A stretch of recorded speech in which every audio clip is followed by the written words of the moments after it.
Hi, it's camera guy. I'm sorry, I just saw somebody peeking out from the side, and I was like, oh, big-ass fucking camera. He's supposed to be here. Let's just talk about material, right? Let's just do that. I thought this was supposed to be a show about grief and in our darkest times, and I planned the whole thing where I was going to talk about sad stuff, but then everybody was like, "Ba-ba-da-boo-ba-da-bop, I'm having a great time," and I was like, "Oh fuck, great time show, huh?" But I'm going to get into it because that's the thing that's right. My name's Omid. I'm an American. We look like this too. Thank you. My dad is Indian and my mom is Iranian, so technically I'm Pakistani. Thank you. I'm not a scary brown. I'm just a hairy one. I fly a lot. I don't do anything scary when I go to the airport. But I do like to see how far I can walk away from my luggage.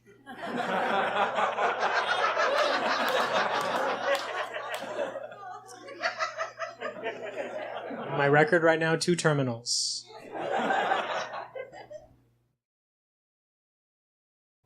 So we have something in common. We are both part of the Dead Dads Club. I thought you were going to say we're both handsome. You know, we got something in common. Grief. I'm actually a 2-time member. I don't want to brag, but you have 2 dead dads? I have 2 dead dads. Yeah, not a lot of people get 2 dead dads. No, I was very lucky and very unlucky. Yeah. When you think about it, yeah. That pain, going through that pain twice is a lot. Yeah. Well, your dads were not gay. No. You had a dad and you had a stepdad. Yeah, I had a real... Everybody has a real dad somewhere. The guy who came. Yeah. And then went. The guy who came and the guy who went. Yeah. That guy's real. Yeah, that guy's a real OG. That guy's the real deal. That guy who just came and left all his responsibilities. Wow. Yeah, so my real father and I weren't that close. And then enter stepfather a few years later, and we were really close. What was your relationship with your stepdad? With my stepfather. I loved him. What a guy. My relationship with my dad was up and down, but when you think about it, pretty up. Like, It was still missing a lot of things. Like, I used to say that my dad was like, this is when he was alive, I'd say my dad's like a wall. He supports you, just won't talk to you.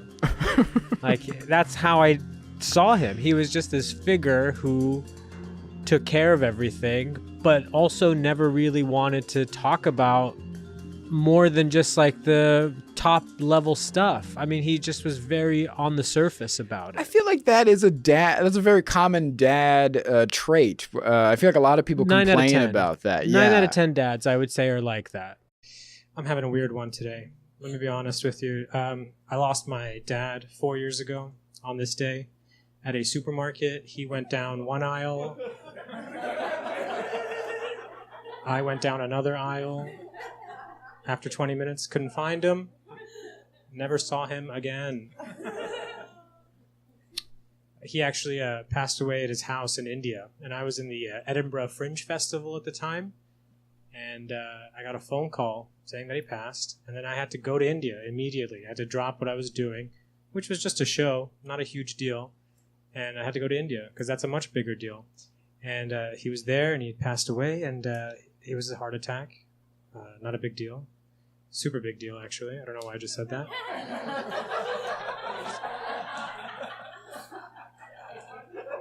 So they waited for me to get there, and since I was his son, I had to be the one who cremated him.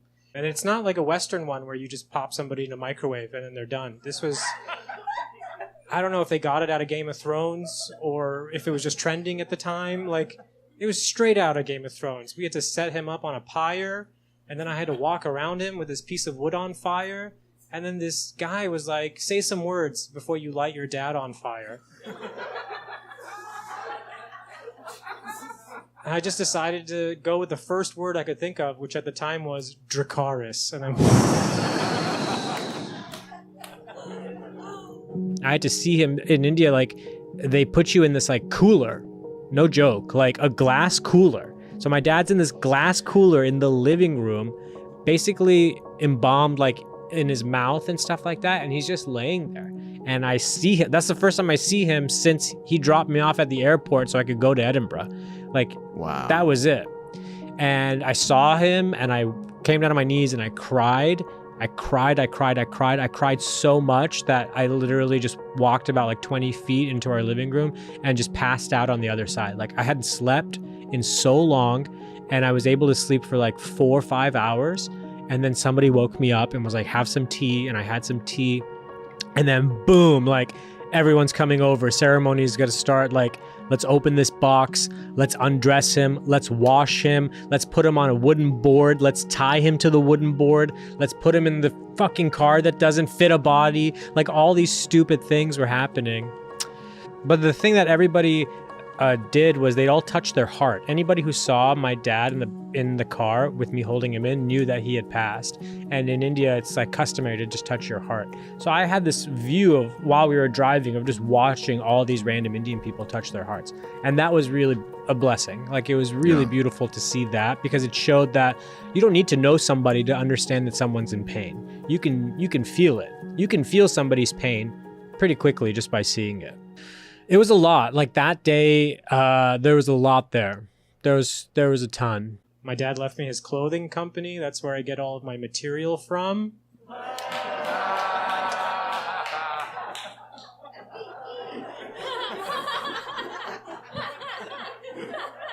4 years ago today.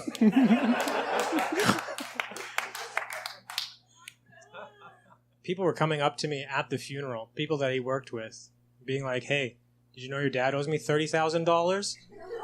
I don't have a receipt. You just have to trust me. And I was like, well, just take it up with him, man. I don't know what to fucking tell you.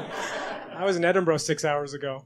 I mean, people were asking me for money, though, at the funeral, too. No. People were like, I'm so sorry about your dad, but we had some pockets that we were designing for his new pajamas.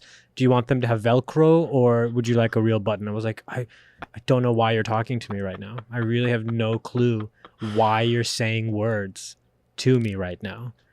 When my stepdad passed, I had just started smoking weed that year, like the year before. I started smoking weed really late. And I'm at my stepfather's funeral, and one of my high school buddies comes up. I'm having a moment with my mother in front of the casket. We're 2 feet away, and people come up and talk to you as they go by. And a buddy from my high school comes right by the casket, and he's like, yo, you're smoking weed now? I'm like, oh. What, can we talk about this later? And like, he's like, some people just don't get it. Some people don't understand how to act, and maybe it's because it hasn't happened to them yet. Yeah. There's a silence that you find, I think, when a parent passes. There's like a level below zero of quietness. Like it's something even in the negative realm of where you're just like so fucking quiet and focused that the world doesn't have sound anymore. After I got rid of all the clothes and then I moved to England, I thought that's where I was going to start grieving. I thought, okay, I'm moving to England. I'm going to start doing stand-up here. I have a 1-year work visa. That's where the grieving process will begin. Didn't happen. I was in a relationship. There was no grieving time. It wasn't right. I literally was working more than I've ever worked before. Right. Going out all the time, making a fuck ton of money and just having a great time. The only time I really did start grieving, March 2020. As soon as the pandemic started and everything slowed down. Everything slowed down. There was nowhere to go. I was in my apartment. That's when I was like, fuck. This is it. This is my time to grieve. And I took it. I took it hard. Like I just kept thinking about him, and I eventually, you never get over it or anything like that, but right. I eventually just had enough time to talk to my mom and ask her a lot of questions about their relationship and how their life was, which was so important to me, and just figure out where I wanted to go next and what I wanted to do. So it was really the pandemic that helped. Basically, I came back to LA, had a store in the fashion district, sold everything, and then I moved to England and I started doing stand-up there. And it was like 4 o'clock in the morning, and I was waiting for a bus to get home, and I went to this chip shop. We can all figure out what a chip shop is, right? It's a little restaurant. And I walked in, and there was no menu on the wall. It was just a white room. And then after about a minute, this guy walks out from the back, and he's like, yes? And I was like, hi, can I get some chicken and chips? He was like, chicken and chips? And I was like, yeah, chicken and chips. And he was like, chicken and chips? And I was like, what are we doing here? And he's like, oh, sorry, my dad just died and left me this chip shop. I have no idea what I'm doing. And I was like, well, you're never going to believe this, but your dad owes me $30,000. I miss him. I dream about him. I see him in my dreams. He's always like in the background of certain dreams. And then sometimes like we talk. But like there's certain times where I'm like at a party and there's lots of people at a party and he's always wearing the same thing. Black pants, black button shirt, 2 buttons open.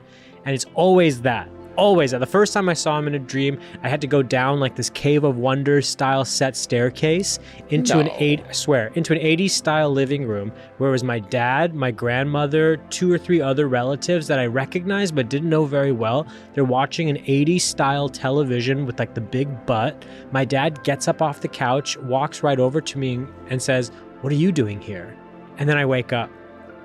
It's like one of those weird moments where you're like, what was that? What was that room that I was just in? Is that like a holding pattern, or am I imagining this? Is that where he went?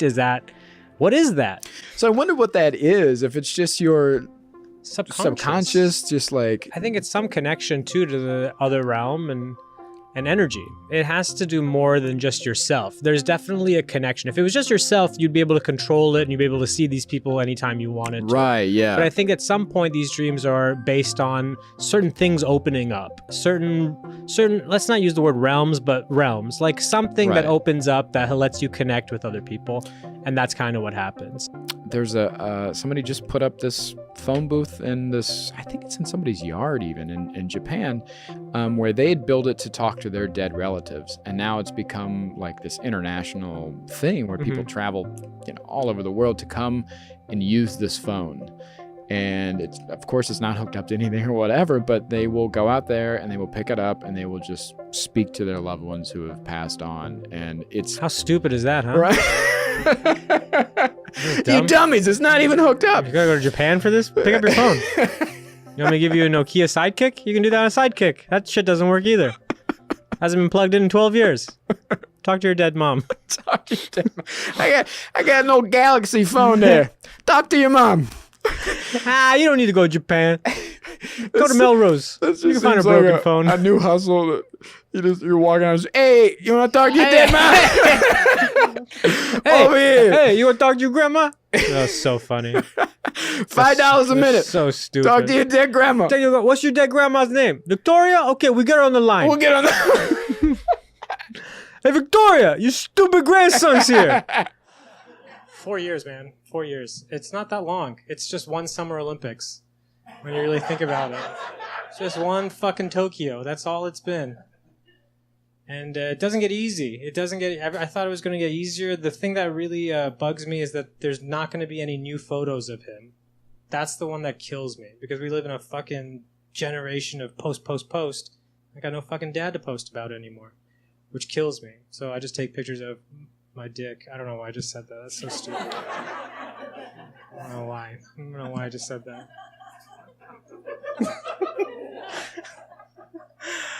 I don't know. And you did something different than I did. You had spent, because you and your mother are very close, right? And my mother and I were very close, but I have the hindsight now, but in those moments, I didn't realize how much it affected my mother. I was caught up in my own selfish world, and I took 11 days off to be with my mother, and then I went back on tour and left her there in Ohio, and would call to check in, and of course when I would come around I would see her and stuff. But you were going on trips with your mother, you were spending time with her, you were really showing up. Well, there's a difference though. My mom had been divorced for 10 years before my dad passed. Oh, I didn't know that. Yeah, my parents got divorced in 2007. Okay. So my mom was not relieved, but she could tell true stories about my dad now without it being hurtful because he was alive. She told me some stuff. She told me some stuff that was wrong and, old-timey and very different culturally and not acceptable. And so to her, she was like, no, I fucking made it. I'm the strong one in this situation. And I respected her for that too. She's still my mom. Yeah. She was in a relationship with this guy, and to her, it was something that had finished, and she was definitely sad, but her life was more important to her, which is completely understandable. Yeah, I think a lot of times we don't see our parents on this human level because they're our parents. Yeah, and capes. Always they got capes. Always capes, and you think that they're above any kind of feelings or heartache or anything, and you're like, no. If anything, it's multiplied. Yes. Because they have children. Yeah. We don't have kids. Right. I don't have kids. Yeah. My mother, my real father was on everything but the right path. And, but my mother always kept that side of his life secret. Yeah. Because she wanted me to always view him as my father. Right. She didn't want to take that away from him. So, but when, he passed when I was 12. And so growing up, I would get little stories here and there leaked out, usually by accident. She'd make a comment or something, and I'm like, what are you talking about? And she's like, oh, well, then she'd have to tell me the rest. And it sounds like you have a few missing puzzle pieces like I did, because he passed away when I was really young, and then my mother fell in love again and had all this other, I got to see that. I got to see the magic of my mother following in love and finding this person and all that stuff.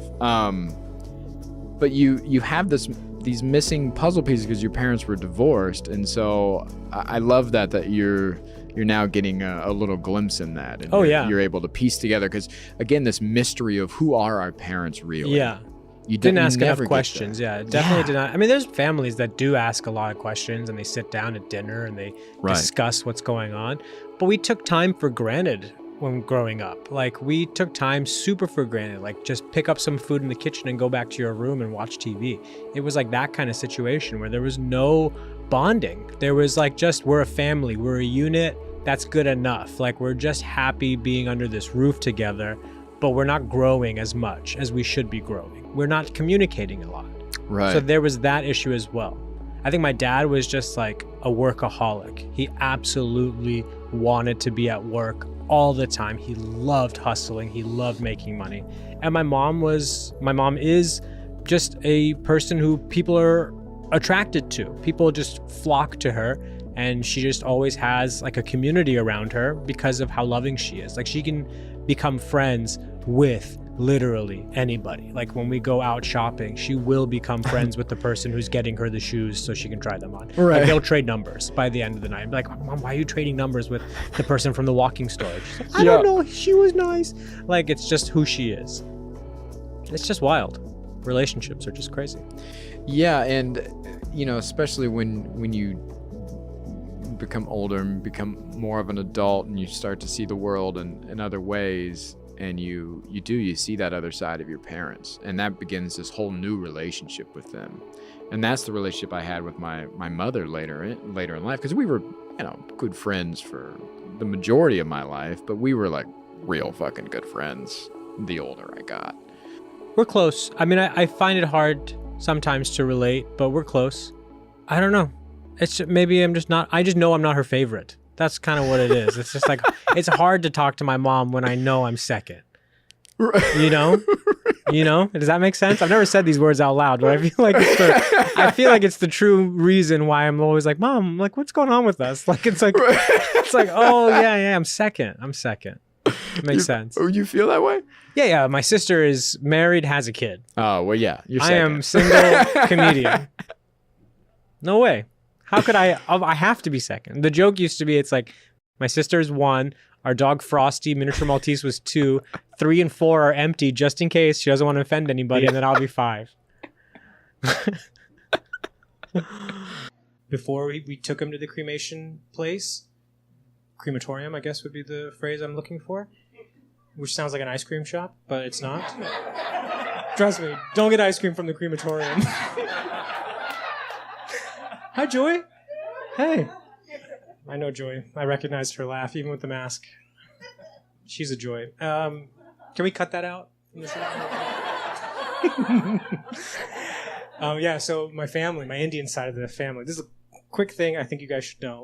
We had to put him up on this wooden plank to get him from the house to the crematorium. You just look like a backup singer from My Chemical Romance, so that's why I just keep fucking looking at you like, this guy knows about death. And so we get him up on this wooden plank, and then he's tied down to it. And that was the first time I knew was dead, because they put they tied him, and I was like, don't do that. And then I was like, oh wait, no, he's gone. And we picked him up, and then we go outside. Trust me, it's getting funny. It's coming around the corner. We go outside, and there's a Toyota Highlander, and they're like, put him in the Highlander. So, yeah, they open the trunk, and then they start to put him in the car, and then they're like, oh my God, the car's not big enough for the body. Omid, get in the back of this Toyota Highlander and hold your dad in while we drive through India. And I was like, what? They're like, yeah, we can't close the door. You just got to sit in the back, hold him in, and if he falls out, it's not the worst thing that could happen to him. So I was like, because he's dead. And so there I was in the back of a Toyota Highlander holding him. He made it. Don't worry. I held on tight, knowing it was the last time.